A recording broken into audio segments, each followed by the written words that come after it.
Iran যুক্তরাষ্ট্রের সঙ্গে পারমাণবিক কর্মসূচি নিয়ে আলোচনায় প্রস্তুত। তবে আলোচনায় বসার আগে যুক্তরাষ্ট্র ইরানের যে ক্ষতি করেছে তার জন্য তাদের ক্ষতিপূরণ দিতে হবে বলে দাবি করেছেন ইরানের পররাষ্ট্রমন্ত্রী আব্বাস আরাঘচি।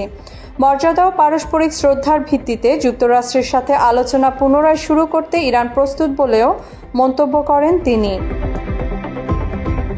বৃহস্পতিবার প্রকাশিত বিখ্যাত ফরাসি সংবাদপত্র লা মদেকে দেয়া সাক্ষাৎকারে আরাঘচি জোর দিয়ে বলেন, যুক্তরাষ্ট্রকে প্রথমে আচরণ পরিবর্তন করতে হবে।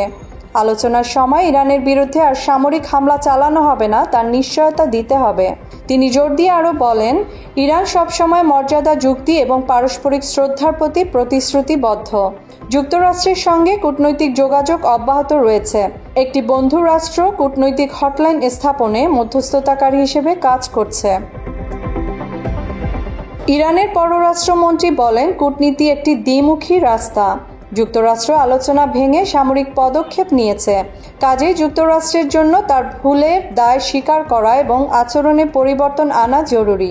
তেহরানের এই নিশ্চয়তা প্রয়োজন যে ভবিষ্যতের যে কোনো আলোচনার সময় যুক্তরাষ্ট্র সামরিক হামলা থেকে বিরত থাকবে। তিনি বলেন, মার্কিন হামলার ফলে ইরানের পারমাণবিক স্থাপনা ক্ষতিগ্রস্ত হয়েছে। ক্ষতির পরিমাণ নিরূপণ করার পর তেহরানের ক্ষতিপূরণ চাওয়ার অধিকার রয়েছে। আন্তর্জাতিক পারমাণবিক শক্তি সংস্থা বা আইএ এর নিরন্তর তত্ত্বাবধানে এবং আন্তর্জাতিক আইন অনুসারে পরিচালিত একটি কর্মসূচি কেবল ভৌত কাঠামোর চেয়ে আরও অনেক বেশি কিছু।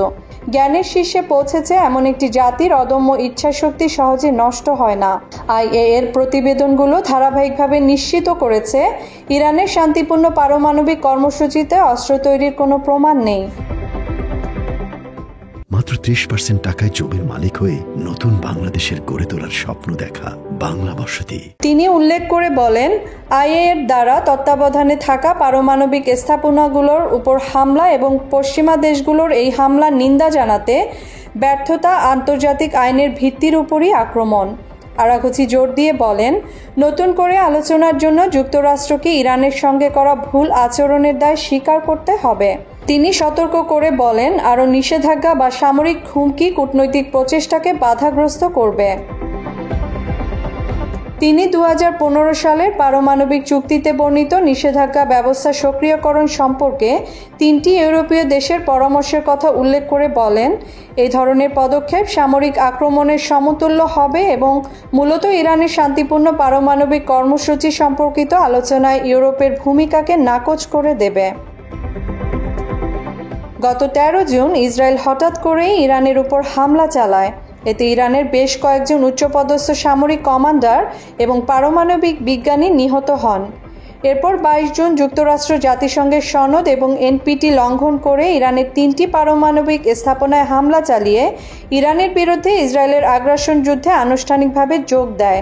24 জুন ইসরায়েল মার্কিন প্রেসিডেন্ট ডোনাল্ড ট্রাম্পের প্রস্তাবিত যুদ্ধবিরতির ঘোষণা দেয়। মুসলিমা জাহান মিতু, বাংলা এডিশন।